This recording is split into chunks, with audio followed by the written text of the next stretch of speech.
everyone, welcome back to Education Experts. I am Bharti Sharma, your spoken English educator. So today I welcome you all in my new and fresh video which is based on sentence and types of sentence.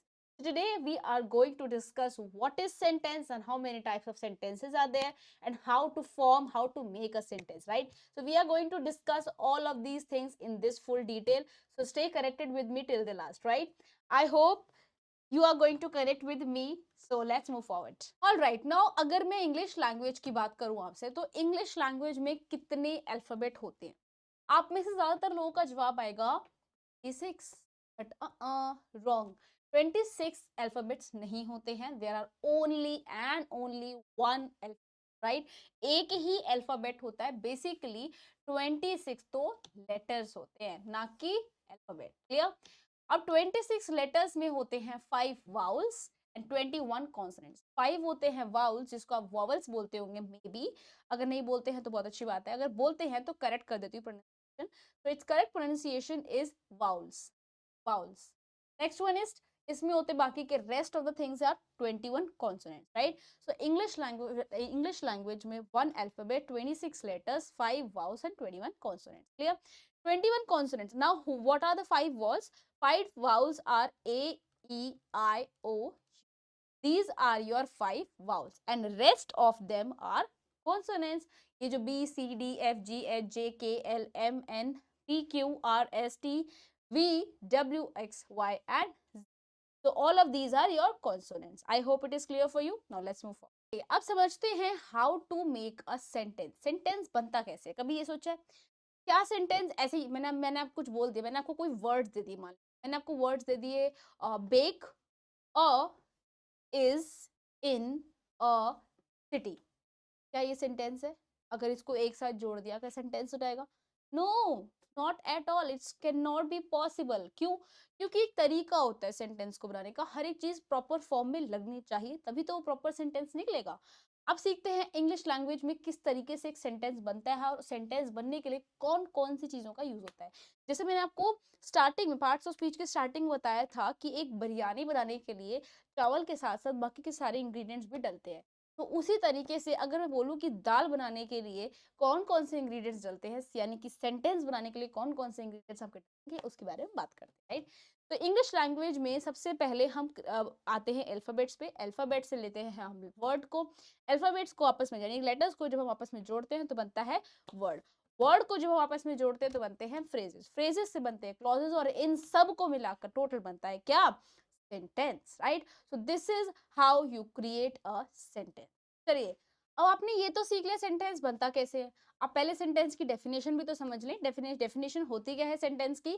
तो sentence की definition होती है अ sentence is a group of words. क्या होता है sentence? एक group of words. Words का जब ग्रुप आपस में मिलता है तो सेंटेंस। ग्रुप ऑफ वर्ड्स, अब वापस अब मैंने क्या बोला, वर्ड तो आपस में ग्रुप बना लिया, लेकिन उसका कोई सेंस भी निकलना चाहिए ना। अगर कोई सेंस ही नहीं निकल रहा तो क्या वो सेंटेंस कहलाएगा? कभी नहीं, राइट? तो a sentence is a group of words which makes a complete sense, that is called sentence. A sentence begins with what? A capital letter. हमेशा सेंटेंस जो स्टार्टिंग होनी चाहिए हमेशा कैपिटल लेटर से ही होनी चाहिए। And ends with a full stop. अब एंड जरूरी नहीं है आपका फुल स्टॉप पे ही हो, एंड आपके बहुत सारी चीजों पे जैसे full stop, exclamation mark, question mark and a lot of more, right? So अगर मैंने बोला जैसे ग्रुप ऑफ वर्ड्स, मैंने अभी आपको एग्जांपल दिया था कि ग्रुप ऑफ वर्ड्स आपने ले तो लिए, क्या अब उसका सेंस नहीं बन रहा तो क्या वो सेंटेंस होगा? एक एग्जांपल समझाती हूँ। जैसे मैंने बोला to going I school am, ये कोई सेंटेंस है? यहाँ पे भी तो ग्रुप ऑफ वर्ड्स जुड़े हुए हैं। नहीं है। क्यों नहीं है? क्योंकि इसका कोई सेंस ही नहीं निकल रहा। जब तक सेंस नहीं निकलेगा तो वो सेंटेंस नहीं कहलाएगा। So this sentence is wrong. So what will the correct one? Correct one will be the I am going to school. Now I am going to school. This sentence makes a sense. अब ये sense बना रहा है। ये sense क्या बना रहा है? ये बोल रहा है कि मैं स्कूल जा रहा हूँ। I am going to school. Right? This is how we create a sentence and this is what is the definition of sentence. आपको I hope यहाँ तक क्लियर हो गया होगा। चलिए आगे बढ़ते हैं। चलिए समझते हैं अब types of sentences. So basically how many types of sentences are there? There are 4 different types of sentences in English. First one is assertive or declarative English. Sentences, right.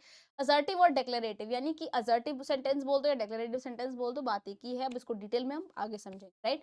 Next one we have is interrogative sentence.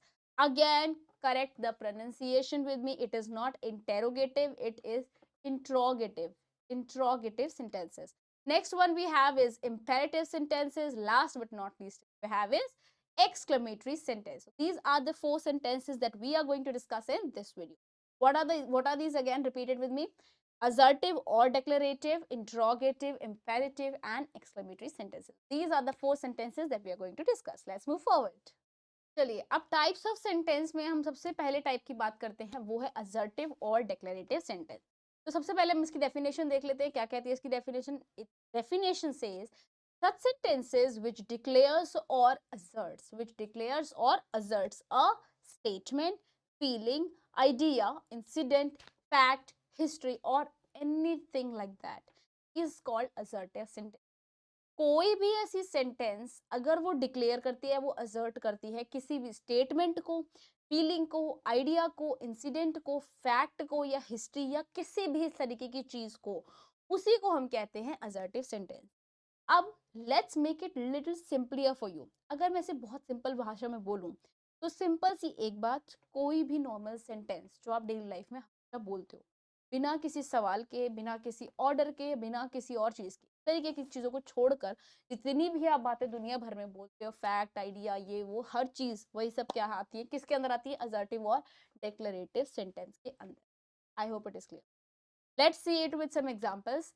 It was raining, simple सी बात है, कल बारिश हो रही थी, it was raining, ठीक है, इट वाज रेनिंग। अब यहाँ पे वाज क्यों है, आईएनजी क्यों है, ये सारी चीजें हम आगे समझेंगे, अभी नहीं समझेंगे। अभी हम उस पर नहीं जा रहे कि कैसे कौन सी चीजें आनी चाहिए, सब्जेक्ट वर्ब ऑब्जेक्ट, उस पर नहीं जा रहे हैं, वो अब आगे सीखेंगे। फिलहाल हम सब क्या सीख रहे हैं, हम सीख रहे हैं कैसे सेंटेंस बनाते हैं और उसमें कौन कितने टाइप के सेंटेंस, राइट। तो इसका एग्जाम्पल दिया है मैंने, असर्टिव और डिक्लेरेटिव सेंटेंस का ही एग्जाम्पल होगा। I can speak English fluently, मैं इंग्लिश फ्लुएंटली बोल सकती हूँ। तो ये भी एक नॉर्मल सा सेंटेंस है, स्टेटमेंट है, इसीलिए assertive. Next one is the sun rises in the east, this is a fact. ये फैक्ट है, यूनिवर्सल ट्रूथ है, कभी अलग नहीं हो सकता, कभी चेंज नहीं हो सकता। The sun rises in the. Next one we have is I am not going to school. ये नेगेटिव सेंटेंस हो गया, बट है तो नॉर्मल स्टेटमेंट ही ना। I am not going to school, मैं स्कूल नहीं जा रहा हूँ, सिंपल सी बात है, राइट। तो इसीलिए हम इसको किस में काउंट करते हैं, डिक्लेरेटिव और असर्टिव सेंटेंस। अब इसके भी फर्दर 2 पार्ट्स होते हैं, कौन कौन से, पॉजिटिव और नेगेटिव सेंटेंसेस। चलिए पॉजिटिव सेंटेंसेस और नेगेटिव सेंटेंसेस को समझते हैं एग्जांपल्स के साथ। अगर हम बात करते हैं पॉजिटिव की, जैसे such sentences used to express a positive fact, feeling, purpose, idea, situation. कोई भी सेंटेंस अगर पॉजिटिव में बात कर रहा है, लेट इट बी क्या चीज बात कर रहा है, अगर वो पॉजिटिवली बात कर रहा है तो this is what's positive sentences. Example से समझते हैं। We live in Delhi, she is very beautiful. We live in Delhi, हम दिल्ली में रहते हैं, simple positive sentence. She is very beautiful, वो बहुत सुंदर है, सिंपल पॉजिटिव सेंटेंस, राइट। अगर हम नेगेटिव की बात करती हूँ मैं, नेगेटिव सेंटेंस जिसमें नो, नॉट, नथिंग, यानी कि नहीं वर्ड, बेसिकली हिंदी में बात करूं, अगर नहीं शब्द का, ना शब्द का यूज हो गया तो वो हो गया आपका नेगेटिव। नेगेटिव को सबसे सिंपल तरीका याद करने का, नेगेटिव किससे स्टार्ट होता है, एन से, और ना किससे स्टार्ट होता है, ना से। तो ना ना, ठीक है। तो बेसिकली जब भी नेगेटिव सेंटेंस में नो आ जाएगा तो that means negative, right. Example देख लेते हैं। She is not very beautiful, ओ ऐसे बोलना नहीं चाहिए, बट एग्जाम्पल के तौर पर समझा रही हूँ, ठीक है। She is not very beautiful, बहुत ज्यादा सुंदर भी नहीं है। Next one is I am not going to office, मैं ऑफिस नहीं जा रहा हूँ। आई होप आपको पॉजिटिव और नेगेटिव सेंटेंस भी समझ आ गए होंगे। चलिए आगे बढ़ते हैं। बात करते हैं next type of sentence which is about interrogative sentence. Basically interrogative sentence क्या होते हैं, such sentences where a question is asked। Basically मैंने आपको पहले भी बताया था, इंट्रोगेटिव मतलब क्वेश्चन। जहां भी इंट्रोगेटिव वर्ड आ जाए वहां आंख बंद करके क्वेश्चन समझ जाइए खुद ही, राइट। तो जहां कहीं भी इंट्रोगेटिव आ जाए वहीं क्वेश्चन मार्क आपके माइंड में छप जाना चाहिए, क्लियर। तो चलिए एग्जांपल देखते हैं। वेयर डू यू लिव, तुम कहाँ रहते हो, सवाल है, बिल्कुल है, तो यही आपका इंट्रोगेटिव सेंटेंस है। Next one is what kind of music do you like, किस तरीके का म्यूजिक तुम्हें पसंद है, सवाल है। Next one is negative sentence. Negative interrogative की बात करते हैं, ये तो पॉजिटिव सेंटेंस है। हर एक सेंटेंस, हर एक टाइप ऑफ सेंटेंस के 2 तरीके होंगे, पॉजिटिव और नेगेटिव। जहां पे नॉर्मल बात हो गई वो पॉजिटिव हो गया, जहां नहीं शब्द का यूज हो गया वो नेगेटिव बात, ठीक है। Where do you live, where do you live simple सी बात है, सवाल पूछा, पॉजिटिव पॉजिटिव स्टेटमेंट है, तुम कहाँ रहते हो। What kind of music do you like, positive sentence. Negative में बात कर ले such sentences in which no is used, or question are also naked. So asked, did you not complete your homework? Did you not complete your homework? इस सवाल भी है और negative में भी, क्या तुमने होमवर्क नहीं किया, क्या तुमने अपना होमवर्क नहीं किया. Next one is why are you not playing cricket, तुम क्रिकेट क्यों नहीं खेल रहे हो. तो इस तरीके के सेंटेंसेस को हम बोलते हैं नेगेटिव सेंटेंसेस. आई होप आपको यहाँ तक समझ में आ गया होगा, असर्टिव और डिक्लेरेटिव भी और इंट्रोगेटिव. चलिए आगे बढ़ते हैं अगले टाइप ऑफ सेंटेंस. चलिए अब समझते हैं इंपेरेटिव और एक्सक्लेमेटरी सेंटेंसेस को. इंपेरेटिव सेंटेंसेस मतलब ऐसे sentences which are used to permit order, command और रिक्वेस्ट. तो बेसिकली जहां कहीं भी आप किसी को ऑर्डर दे रहे हो, कमांड दे रहे हो, रिक्वेस्ट दे रहे हो, रिक्वेस्ट कर रहे हो, तो हम किसका यूज करते हैं, इंपेरेटिव सेंटेंसेस. एग्जांपल देखते हैं. Don't you ever touch my phone, this is order, right. Don't you ever touch my phone, जो कि गलत बात भी होती है, किसी का फोन टच नहीं करना चाहिए उनकी परमिशन के, राइट. तो ये हो गया नेगेटिव भी हो गया सेंटेंस, और ये मैंने आपको ऑर्डर भी दे दिया. तो इस तरीके के सेंटेंसेस को हम काउंट करते हैं इंपेरेटिव सेंटेंस. अब मैंने एक और एग्जांपल लिया, please bring glass of water. मैंने रिक्वेस्ट करके बोल रही हूँ, बहुत प्यार से बोल रही हूँ, please bring glass of water. तो ये क्या हो गया आपका imperative sentence. Follow him, this is command. Follow him, उसे फॉलो करो, ठीक है. तो ये क्या है आपका इंपेरेटिव सेंटेंस. आई होप आपको इंपेरेटिव सेंटेंसेस समझ में आ गए होंगे. Stand up and keep quiet, इस तरीके की सारी चीजों को बोलते हैं इंपेरेटिव. देखिए आपने टीचर्स को कभी अपने क्लासरूम में नोटिस किया होगा, टीचर्स बहुत बोलते थे स्टैंड अप या फिर कीप क्वाइट, चुप रहो सारे के सारे, चुप बिल्कुल रहो. ठीक है, या फिर खड़े हो जाओ, स्टैंड अप, सिट डाउन, ठीक है, गो आउट, गेट आउट. ये सारे ऑर्डर्स होते हैं. यही सारे सेंटेंसेस को हम काउंट करते हैं इंपेरेटिव सेंटेंस. चलिए अब समझते हैं एक्सक्लेमेटरी सेंटेंस को. Exclamatory sentences such sentences which used to express sudden emotions such as joy, shock, fear, etc. right. कुछ ऐसे सेंटेंसेस जो क्या एक्सप्रेस करते हैं, जो एक्सप्रेस करते हैं सडन इमोशंस को. अचानक से कोई इमोशन है, तो बहुत ज्यादा खुशी हो गई, या एकदम से शॉक लग गया, या कोई बहुत डर गया एकदम से. तो इस तरीके के सेंटेंसेस में एक्सक्लेमेटरी सेंटेंसेस. जैसे कि वी वन, हम जीत गए, ये एकदम से खुशी आई, right. We won. Next one is oh no I miss the train. ठीक है, मैंने बोला ओ नो, तो ये क्या है, ये एक शॉक सा भी है, एक थोड़ा कि अफसोस हो रहा है. जब आपको अफसोस होता है तो भी आप यूज करते हैं, right. Oh no I miss the train. Next one is thank God, right. हम कई बार ये बात बोलते हैं थैंक गॉड, तो उससे क्या आता है आपका exclamation sentence, exclamation mark, right. तो हमेशा ये ध्यान रखिएगा एक्सक्लेमेटरी सेंटेंसेस के टाइम पे आप एक्सक्लेमेशन मार्क जो आपके इन सारे सेंटेंसेस लास्ट में दिख रहा है, उसी को हम बोलते हैं एक्सक्लेमेशन मार्क. आई होप आपको यहाँ पे चारों टाइप के सेंटेंसेस समझ में आ गए हैं. चलिए आगे. चलिए अब समझते हैं how to structure a sentence, right. Structure कैसे करते हैं, मैंने आपको थोड़ी देर पहले एग्जांपल दिया था. इस तरीके के हम जब कुछ भी वर्ड्स को, कुछ भी किसी भी ग्रुप को वर्ड्स को हम आपस में जोड़ लेते हैं, वो सेंटेंस नहीं होता है. हमेशा उसका एक सेंस निकलना चाहिए तो ही वो सेंटेंस होता है. I am going to school, इसका एक सेंस होता है, that is why it is a sentence. अब ये बनता कैसे है, अब आपको तरीका भी तो समझ में आना चाहिए ना कि किसको कहाँ लगाना है, तभी तो समझ में आएगा. चलिए अब वो समझते हैं. तो बेसिकली सबसे पहले हम यूज करते हैं सब्जेक्ट का, राइट. सब्जेक्ट में हम बोलते हैं the subject of a sentence is the person, place, thing और आइडिया. क्या होता है सब्जेक्ट, सब्जेक्ट क्या होता है, सब्जेक्ट होता है एक सेंटेंस का, या तो वो पर्सन हो सकता है, या प्लेस हो सकती है, थिंग हो सकती है, कोई भी आइडिया हो सकता है जो कि एक्शन परफॉर्म कर रहा है. जैसे मैं बोलूं अगर सिंपल सी भाषा में, आई एम टीचिंग यू, मैं तुम्हें पढ़ा रही हूँ, आई एम टीचिंग यू. तो यहाँ सब्जेक्ट कौन हुआ, कौन एक्शन कर रहा है, मैं एक्शन कर रही हूँ. ठीक है, तो मैं एक्शन कर रही हूँ, इसलिए मैं कौन हो गई आपकी सब्जेक्ट, आई कौन हो गया आपका subject. Clear. Doer of the action, simple भाषा में बात करें अगर हम सब्जेक्ट की, तो बेसिकली जो डूअर है, जो एक्शन कर रहा है, उसी को हम सब्जेक्ट बोलेंगे. एग्जांपल देखते हैं. मैंने बोला आई एम प्लेइंग क्रिकेट, मैं क्रिकेट खेल रही हूँ. तो कौन खेल रहा है क्रिकेट, मैं खेल रही हूँ, तो इसलिए मैं सब्जेक्ट हो गई. ठीक है. नेक्स्ट वन इज आई, यहाँ पे आपका सब्जेक्ट हो गया. अब सब्जेक्ट जो है वो या तो सिंगुलर हो सकता है या वो प्लूरल हो सकता है. कैसे हो सकता है, चलिए समझते हैं. सिंगुलर बेसिकली क्या होता है, singular form of a word is the form that is used when referring to a single person, thing और प्लेस. जब भी हम बेसिकली सिंगल पर्सन की बात करें, सिंगल मतलब एक ही पर्सन, एक ही जगह, एक ही चीज के बारे में बात करते हैं, तो वो हो गया आपका सिंगुलर. ठीक है. लेकिन अगर हम बात करते हैं the plural form of a word is the form that is used when referring to more than one person, thing, place और थिंग, राइट. तो जब हम एक से ज्यादा की बात करते हैं, एक से ज्यादा पर्सन की, एक से ज्यादा प्लेस की, एक से ज्यादा चीजों की, तो हम बोलते हैं उसको plural. Clear.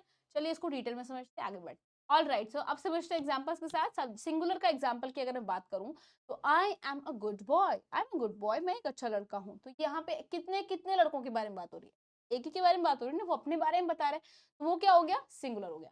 Next one is he is a teacher, he is a teacher. तो कितने टीचर के बारे में बात हो रही है? एक ही के, मैंने बोला वो टीचर है, एक ही टीचर के बारे में बात हो रही है ना, वो टीचर है, ही इज अ टीचर, तो वो क्या हो गया आपका singular person. Next one is plural, we are playing, they are going to Agra. अब वी आर प्लेइंग, वी मतलब हम सब खेल रहे हैं, हम मतलब बहुत सारे हो गए ना, एक से ज्यादा, ऑब्वियसली अकेले बंदे तो नहीं खेल रहा, वी मतलब बहुत सारे। They are going to Agra, वो सब आगरा जा रहे हैं, they are going to Agra, तो वो सब आगरा जा रहे हैं, प्लूरल सेंटेंस। आई होप कि यहाँ तक क्लियर समझ में आ गया। तो this is your table singular and plural. यहाँ पे आपको ये चीजों का ध्यान रख के हमेशा आप रिकॉग्नाइज बहुत आराम से कर पाएंगे। तो सिंगुलर में आते हैं आपके आई, ही, शी, राम, नाम, राम, गीता, सीता, जो भी एक ही पर्सन का नाम, इट, दिस और दैट, ये आते हैं आपके सिंगुलर में। अगर इन्हीं के प्लूरल के बारे में बात करूं तो आई की जगह अगर हमने बोला वी, तो वी हो गया आपका plural. They plural, us, them, Ram, Shyam, these, those, ये सब हो गए आपके प्लूरल। ठीक है, अब इनकी हिंदी मतलब समझते हैं। ही मतलब वह या उसने, बेसिकली वी ही मतलब लड़के के लिए यूज होता है, शी मतलब लड़की के लिए, अगेन वह या उसने, इट मतलब यह कोई चीज के लिए, आई मतलब मैं या मैंने, वी मतलब हम या हमने, यू मतलब तुम या तुमने, दे मतलब वे या उन्होंने, दिस मतलब यह, दैट मतलब वह। राइट, तो इस तरीके से हम इनका यूज करते हैं। आपको सिंगुलर और प्लूरल आई होप अच्छे से क्लियर समझ में आ गया। चलिए आगे बढ़ते। चलिए, आई होप आपको सब्जेक्ट तो समझ में आ गया होगा। अब समझते हैं हम ऑब्जेक्ट को। राइट, तो ऑब्जेक्ट क्या होता है? ऑब्जेक्ट इज द पर्सन और thing in a sentence that receives the action of a verb. Subject में मैंने क्या समझाया था? डूअर ऑफ द एक्शन, जो एक्शन कर रहा है। अब एक्शन जिस पर हो रहा है उसको कहेंगे हम ऑब्जेक्ट। जैसे मैंने आपको एग्जांपल दिया था, आई एम टीचिंग, मैं पढ़ा रही हूँ। मैं किसको पढ़ा रही हूँ? मैं तुम्हें पढ़ा रही हूँ। तुम कौन हुए? मेरे ऑब्जेक्ट हुए। मैं कौन हुई? सब्जेक्ट। ठीक है, तो मैं हो गई सब्जेक्ट, यू हो गए ऑब्जेक्ट। तो यू ऑब्जेक्ट क्या होता है? बेसिकली जिस पर एक्शन हो रहा है। ठीक है, तो उसे कहते हैं ऑब्जेक्ट। जैसे ही मैंने एक एग्जांपल लिया, काउ प्रोड्यूस, क्या ये सही सेंटेंस है? क्या इसमें कोई ऑब्जेक्ट है? ध्यान से देखिए, क्या काउ प्रोड्यूस, काउ प्रोड्यूस करती है। आपके दिमाग में सवाल नहीं आया क्या? क्या प्रोड्यूस करती है? This is a wrong sentence, right? What would be the correct sentence? Hi, cow produces milk. Cow milk produce करती है। तो now milk is your object. Next one is, कुछ examples देख लेते हैं। The book is on the table. मैंने बोला book पढ़ी है, कहाँ? Table कौन हो गया आपका? Object. Next one is the ball. The ball is under the chair. The ball is under the chair. Ball कहाँ है? Chair के नीचे। किसके नीचे? Chair. तो chair क्या होगी हमारा? Object. He played the piano. वो बजा रहा है। क्या? Piano, right? तो piano is over here your object. Next one is I saw her yes. मैंने कल देखा था। ओ, हर, हर कौन हो गया आपका? क्लियर? आई होप आपको यहाँ तक सब्जेक्ट और ऑब्जेक्ट डेफिनेटली बहुत अच्छे से समझ में आ गया। चलिए आगे बढ़ते हैं। चलिए अब समझते हैं सेंटेंस की स्ट्रक्चर कैसे होती है। सेंटेंस स्ट्रक्चर के लिए हम बेसिकली तीन चीजों की नीड। सबसे पहली चीज हो गई आपका सब्जेक्ट, नेक्स्ट वन हो गया आपका वर्ब, नेक्स्ट हो गया आपका ऑब्जेक्ट। ये तीनों चीजों को जब आप आपस में मिलाते हो तो आपका एक करेक्ट फॉर्म ऑफ सेंटेंस निकलती है, मतलब उसका कोई सेंस निकलता है तो ही वो एक सेंटेंस होता है। कैसे होता है? मैंने बोला the teacher teaches the student. अब यहाँ पे सब्जेक्ट कौन है आप मुझे बताओ, कम ऑन, कौन कौन डूअर ऑफ द एक्शन है? वेरी गुड, कौन है? टीचर। तो टीचर क्या हो गया आपका? सब्जेक्ट। अब यहाँ वर्ब क्या है? कम ऑन, वर्ब पढ़ाना, very good, right, teachers. Next one is किस पर काम हो रहा है? कौन किसको पढ़ा रही है? टीचर स्टूडेंट्स को पढ़ा रही है, तो स्टूडेंट्स कौन हो गया हमारा? ऑब्जेक्ट। आई होप आपको यहाँ तक सब समझ में आया है, सब्जेक्ट वर्ब और ऑब्जेक्ट। ठीक है, अब I am going to school, I over here is subject, I am going is your verb, to school, school is your object. ठीक है, देखिए यही मैंने आपको समझाया, helping verb, main verb and object. I hope आपको ये वीडियो पसंद आई होगी। जितना भी कुछ समझाया है सेंटेंस से रिलेटेड आपको बहुत अच्छे से समझ में आया होगा। कैसे सेंटेंस फॉर्म करते हैं, कौन कौन सी चीजों का हम यूज करते हैं, वो आपको क्लियरली समझ में आ गया होगा। तो thank you so much for watching this video and stay connected, be happy.